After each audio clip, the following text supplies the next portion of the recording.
Tout autre chose à présent, le Gabon face aux défis de transport public, voies terrestres, maritimes et ferroviaires.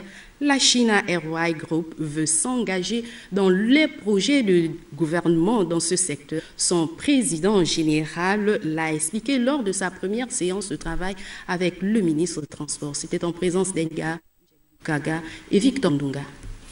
Des projets dans le secteur gabonais des transports, certes, mais les plus pressants posés sur la table par le ministre Justin Ndondangoy et qui, au fil des présentations pendant 2 heures, intéressent finalement le patron de China Airways Group. Le transport par bus et la construction des gares, le transport maritime et la construction moderne, la construction de nouvelles voies ferrées vers les localités d'exploitation minière ou de port en eau profonde de Mayumba. Nous avons aussi regardé ensemble les possibilités de construction d'une seconde voie en matière de transport ferroviaire.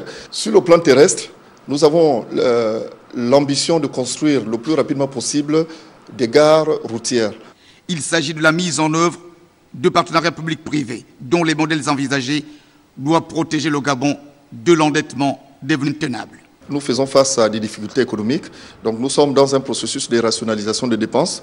Le modèle qui sera proposé sera celui qui va au mieux protéger l'État gabonais, dans le sens où nous allons faire un montage financier visant à réduire au maximum la contribution de l'État gabonais.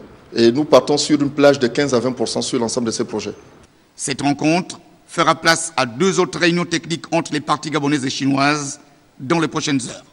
Le groupe China Airways a réalisé plusieurs vastes projets en Afrique, par exemple 1000 km de rails, présentement en Angola.